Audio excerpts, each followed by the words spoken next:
भारत माता की, भारत माता की जय श्री राम, जय जय श्री राम। आज मारी साथे मंच पर उपस्थित गुजरात राज्यना लोकप्रिय मुख्यमंत्री श्रीमान भूपेन्द्रभाई, मारा मत विस्तारना सौ धारासभ्यों, गांधीनगर लोकसभा चूंटनी इंचार्ज, राज्यसभा संसद सभ्य भाई मयंक भाई, गांधीनगर लोकसभा जे क्लस्टर में आवे छे ए क्लस्टर ना इंचार्ज अने भाजपा वरिष्ठ नेता श्री केसी पटेल ने आज जेमना थकी ने जेमना वडे हूँ आज अहींया सुधी पहोंच्यो छुं ए सौ मारा कार्यकर्ता भाईओ बहनों, आप सौने नमस्कार। आज 29 वर्ष पहलाનું एक दृश्य મને યાદ આવે છે। ભૂપેન્દ્રભાઈ વખતે કાઉન્સિલર હતા અને હું પહેલીવાર ધારાસભાની ચૂંટણી લડવા જતો હતો અને આજ હનુમાનજીના મંદિરના દર્શન કરી ધારાસભાની ચૂંટણી લડવાની શરૂઆત કરી હતી અને 30 વર્ષ પછી ફરીવાર એ જ હનુમાનજીના શરણમાં આજ ફરીવાર ગાંધીનગર લોકસભાની ચૂંટણી લડવાની શરૂઆત કરી છે। મિત્રો, ભારતીય જનતા પાર્ટી एक प्रकार थी लगभग 1500 राजनीतिक पार्टियों ना जंगल में एकमात्र एवी पार्टी है जेने रस्ता पर पर्दा लगाड़वा वाला कार्यकर्ता ने देशना गृहमंत्री सुधी पहोंचाडवानुं काम। एक बूथ ना अध्यक्ष थी पार्टी ना अध्यक्ष सुधी अनेक नाना सा अभियान ની અંદર પત્રિકા વેચવાવાળા કાર્યકર્તા થી દેશના ગૃહમંત્રી સુધીની આ સફર કેવળ ને કેવળ ભારતીય જનતા પાર્ટી સિવાય રવા દે ભાઈ, તું હવે ત્યાં જ રવા દે। અને આજ પાર્ટી જે દેશના ગરીબમાં ગરીબ ઘરોમાંથી એક ચા વેચવાવાળાના ઘરના એક નાનકડા છોકરાને દેશના વડાપ્રધાન અને વિશ્વ નેતા भाई साइड पर उधर ये भारतीय जनता पार्टी नु आंतरिक लोकतंत्र एना परिणाम रूपे ज आ शक्य थई शके। 18મી लोकसभा चूंटणी में फरी एक बार भारतीय जनता पार्टी ना राष्ट्रीय अध्यक्ष अने अमारा वरिष्ठ नेता देशना वडाप्रधान अपना नेता नरेंद्र भाईए મને ગાંધીનગર લોકસભામાંથી ઉભા રહેવાની તક આપી છે। નરેન્દ્રભાઈના શાસનમાં 10 વર્ષની અંદર નરેન્દ્રભાઈએ દેશને સમૃદ્ધ કરવાનું કામ કર્યું છે। નરેન્દ્રભાઈએ 60 કરોડથી વધુ ગરીબોના જીવનમાં ઉજાસ પાથરવાનું કામ કર્યું। नरेंद्रभाईए देशनी माताओं बहनों ने 33% रिजर्वेशन आपी लोकसभा ने विधानसभा में जवानो रस्तो प्रशस्त कर्यो। नरेंद्रभाईए डिजिटल क्रांति अने मेक इन इंडिया थी देशना युवाओने विश्वना युवानोनी सामे उभा रहेवानो एक मंच आप्यो। नरेंद्र भाईए देशनी विदेश नीति थी देशनी कूटनीति नो परचम ध्वज समग्र विश्व में सौथी ऊंचे सुधी लहरावानुं काम नरेंद्र भाई कर्युं। आज एटले ज नरेंद्र भाई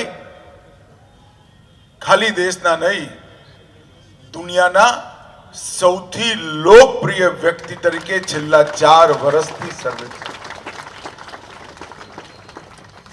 પરંતુ પરંતુ નરેન્દ્રભાઈ આ બધું જ કરવાની સાથે સાથે દેશને સુરક્ષિત કરવાનું કામ અગર કોઈ એક વ્યક્તિ આઝાદી પછી કર્યું હોય તો કેવળ ને કેવળ નરેન્દ્ર મોદીએ.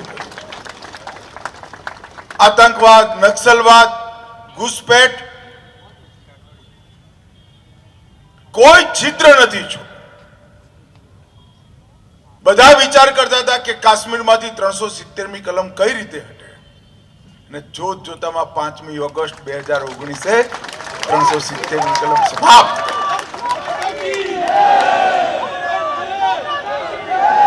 પાકિસ્તાનથી ઘૂસેલા આતંકવાદીઓ રોજ બોમ્બ ધમાકા કરતા હતા અને દેશ આખો લાચાર થઈને જોઈ રહેતો હતો.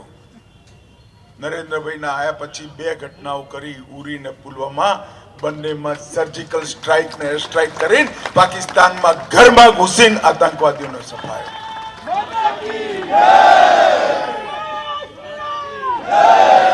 ડોકલામમાં જ્યારે ચીને ઘૂસપેઠની પ્રયાસ કર્યો, આખી દુનિયા સ્તબ્ધ થઈને જોતી હતી હવે શું થશે.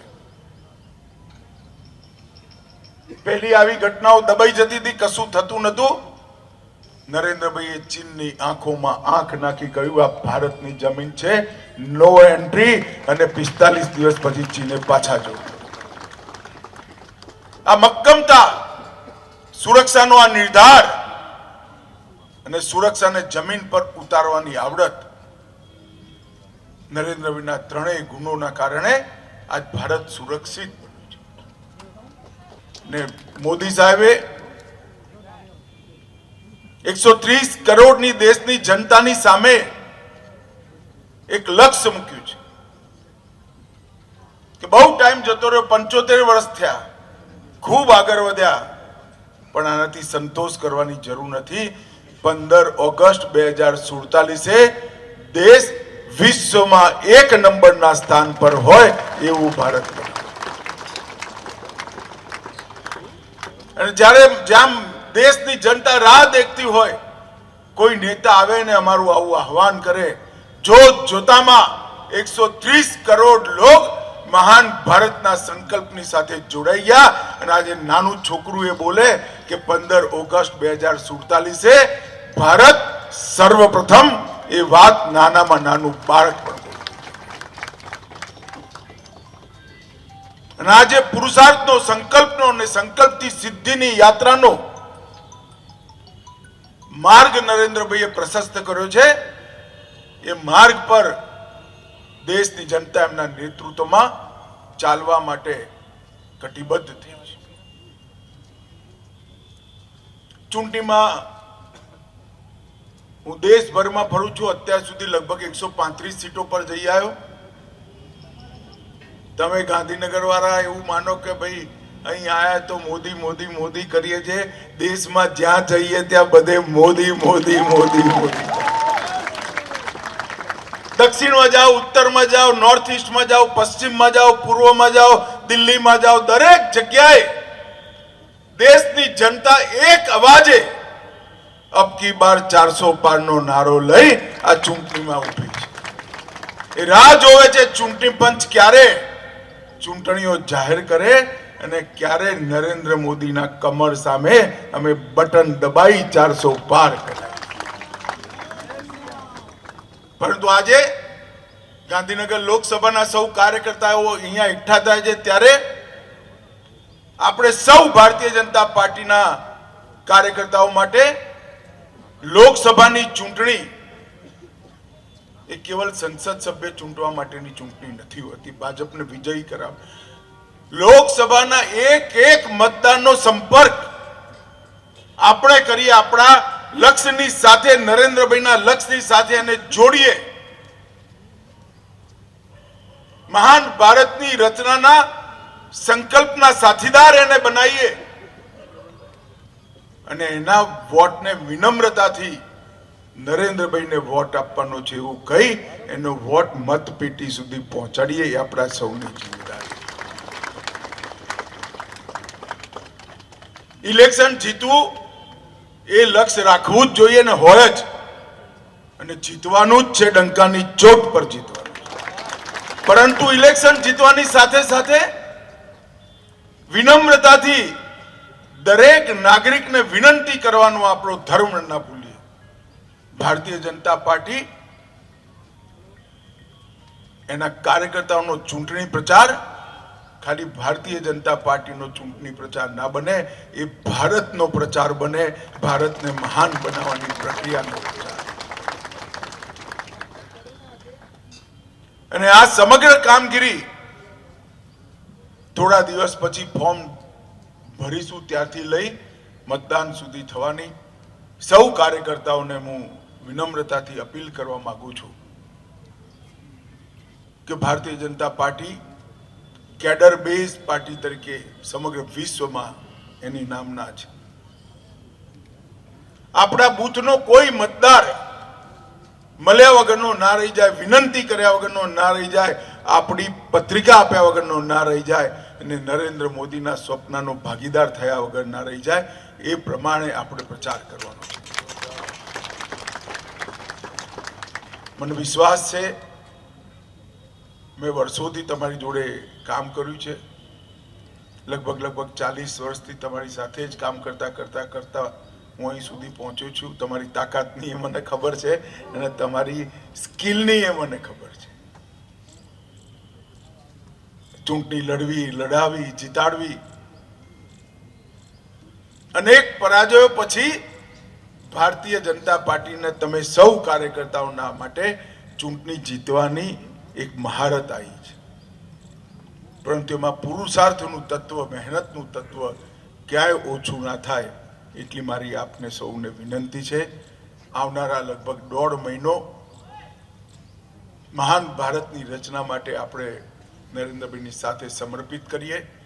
દરેકે દરેક મતદારને મોદીજીએ જે સંકલ્પ આપણને આપ્યો છે, સંકલ્પનો સાથીદાર બનાવીએ અને ભારતીય જનતા પાર્ટીના વિજયનો ભાગીદાર બનાવીએ. આપ સૌને મારી વિનંતી છે મિત્રો, આપ સૌ ગાંધીનગર મતક્ષેત્રના દરેક કાર્યકર્તાના ઘરે ઘરે જઈ નોતરું આપી અને એને મત આપવા માટે નિમંત્રિત કરજો. મત આપવા લઈ જજો અને કમળના નિશાન પર બટન દબાવે એ સુનિશ્ચિત કરજો. આજે હું હનુમાનજી મહારાજના દર્શન કરવા આવ્યો હતો. હર્ષદભાઈ ને મયંકભાઈએ તમને મળવાનું એ ગોઠવી નાખ્યું. તો ચૂંટણી પહેલા જ આપ સૌને મળવાનો મોકો મળ્યો એ મારા માટે પણ આનંદનો વિષય છે મિત્રો. આ 45 દિવસનું ચૂંટણી અભિયાન એ મહાન ભારતના રચનાનું ચૂંટણી અભિયાન છે. આ ચૂંટણીનો મુદ્દો જ મહાન ભારતની રચનાનો મુદ્દો છે. એ દિશામાં આપ સૌ પુરુષાર્થ કરીએ, આપણે સૌ પુરુષાર્થ કરીએ અને 400 પારના લક્ષ્યને ફરી એકવાર સિદ્ધ કરી ત્રીજી વાર નરેન્દ્રભાઈને વડાપ્રધાન બનાવી દેશને આગળ લઈ જવાનો સંકલ્પ કરીએ. મારી સાથે બોલો, ભારત માતા કી જય! ભારત માતા કી જય! વંદે માતરમ! વંદે માતરમ! વંદે માતરમ!